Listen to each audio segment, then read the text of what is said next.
published her book, The Seasons of Love, Poetry by Belle. Please help me in welcoming Ms. Kingsbury. Good morning. Let me thank you, Madam, and Sheila Harrison, my longtime friend, for the invitation this morning to share with you about the Black press. We are observing 184 years, not the Journal and Guide. We're observing 111 years, but the Black press, which is the oldest African-American business in America, is observing 184 years as of March the 6th. This morning, my purpose in being here is to talk a little bit about the Black press.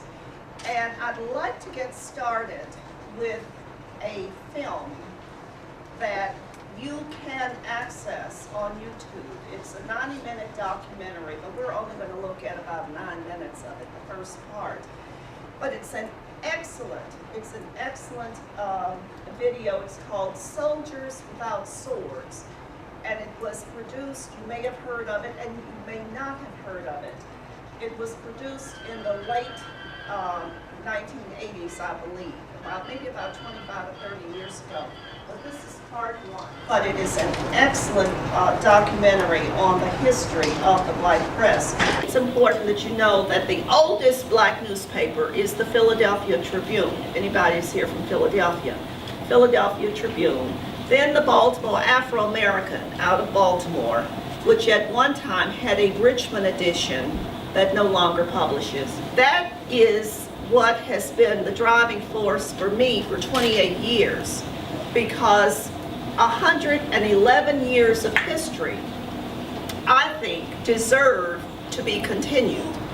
Know and understand the value of communication, and your market and your target and your community are the selections that have been made in order to communicate with that community. And I applaud that, because there is still a need for people of color to determine how, when, why, and how they are presented to the larger world.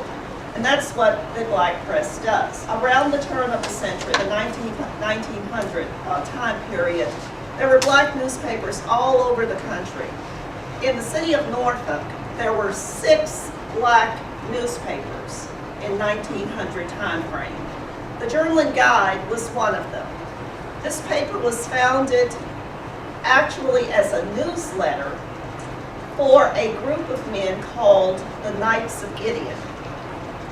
Some 30 years out of slavery, we're talking about 1900, about 30 years out of slavery, emancipation. There were all kinds of self-help groups that had formed with the intention of helping the freed Africans to become citizens, to become educated. There were colleges that were many of our colleges, Virginia State is one of them.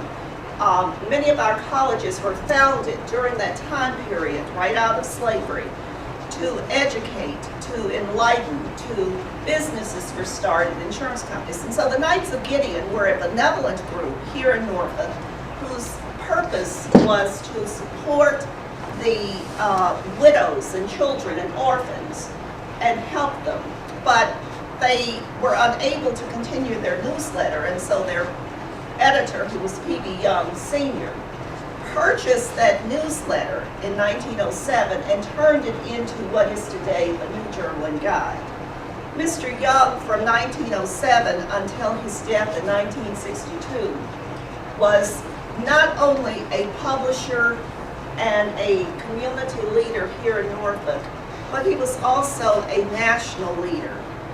The Black press, especially during the World War II period, which is the period with the USS Mason exhibit giving, the Black press was very instrumental in not just telling the story of what it meant to be Black in America, but also of instigating and of enlarging the understanding of what Black people had to offer this country. as a result of the stories that were written, that were published, not just in our paper, but in papers all across the United States, the world of black people was brought to the forefront.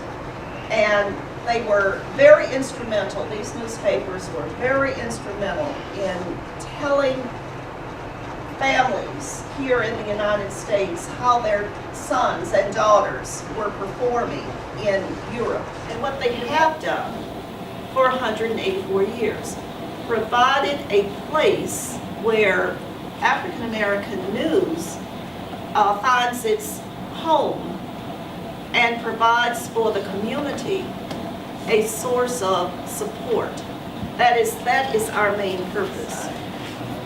Yeah, which is one of the reasons why I've always supported the black press. Well, one, because I come from a black press background, but, well, just like here, you're not going to find too many opportunities where the city manager is going to tell his story in his own voice. Right. You know, the pilot, even if they were even going to do something similar, would probably be in an editorial or an op-ed page, or, you know, probably buried within an article. But yeah, that was just a comment. Much as we have a heart to do, it's like having a beer budget, but a champagne taste, you know. So then the decision has to be made, well, which one of these is going to attract or reach or have a larger impact? Being careful to make sure that whatever is done is not libelous or subject to come back. But they made sure that we always got our copy. I don't care where we live, we were always getting our copy of the Journal Guide. And we're in Yorktown now, we have our subscription. I like that. We always get it. And it's interesting how something, you know, you might think that you're putting out a publication that just gets looked at for that time, but it becomes people's story. It becomes more difficult in the African American community to relate to the goals and objectives of what it means to be black in America. We live in a society where many people think we no longer need black newspapers. We no longer need black businesses. We no longer need black this or black that. Because now we are integrated. And that is good. That is good. Nobody, I think, wants to go backwards. But integration, and see, I've lived under segregation as a child, and I've lived under desegregation. I don't use the word integration, I use desegregation, but I've lived under that for much longer than I lived under segregation. But I did live under, I can remember having to sit at the back of the bus, even though I was there.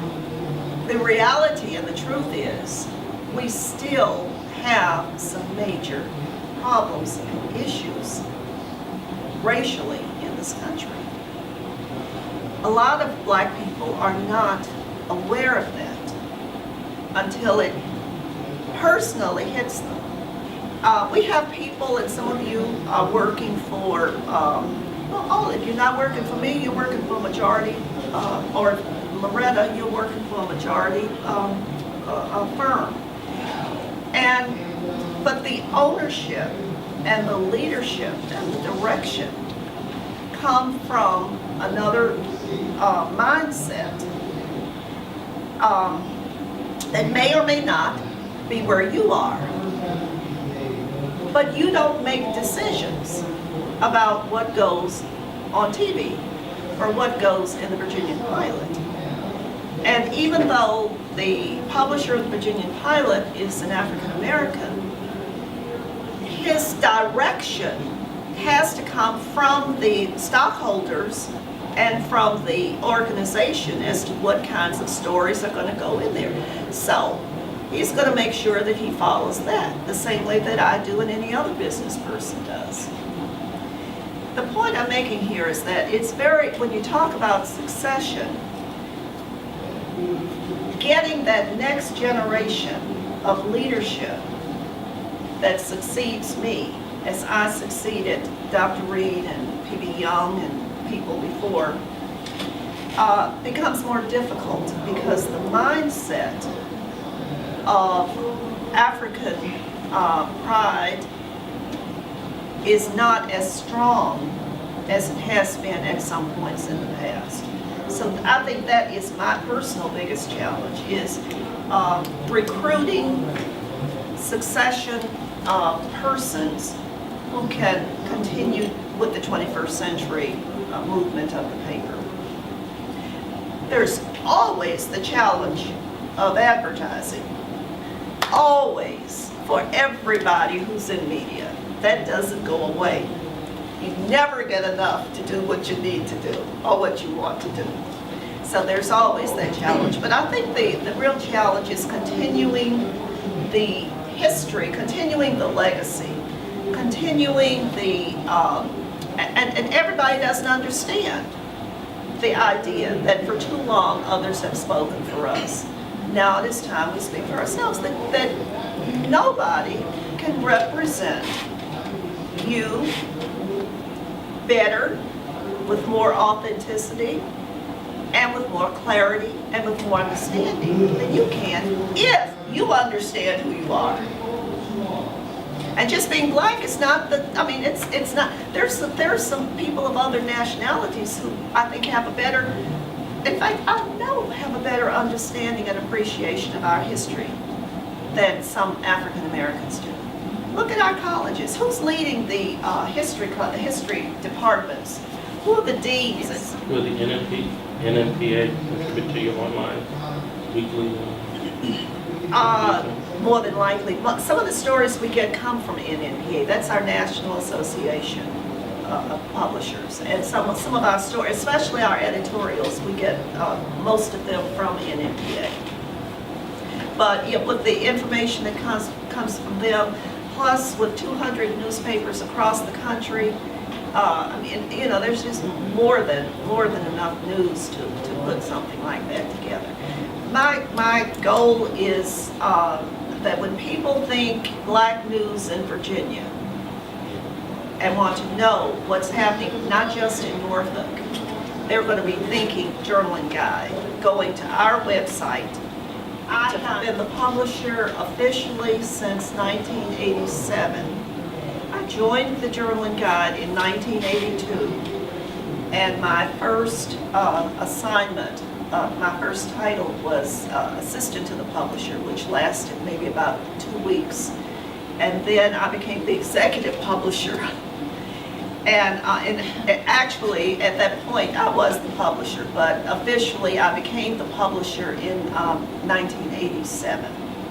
And I became the owner in 1991. So I've actually owned the paper at 91. That's the 20. Oh yeah, this is my 20th year. I just realized that. This is my 20th year of ownership. So I've got to do something this year to celebrate. You have to celebrate your victories. It has not been easy. Trust me. That I published. This is my next career. Is writing. I've got a couple of books in my head. Not love books, but books about the black press and about my personal background in civil rights. Why the person who loves this person did that. These poems were written under the name Belle. That's my AKA Belle. Totally different person.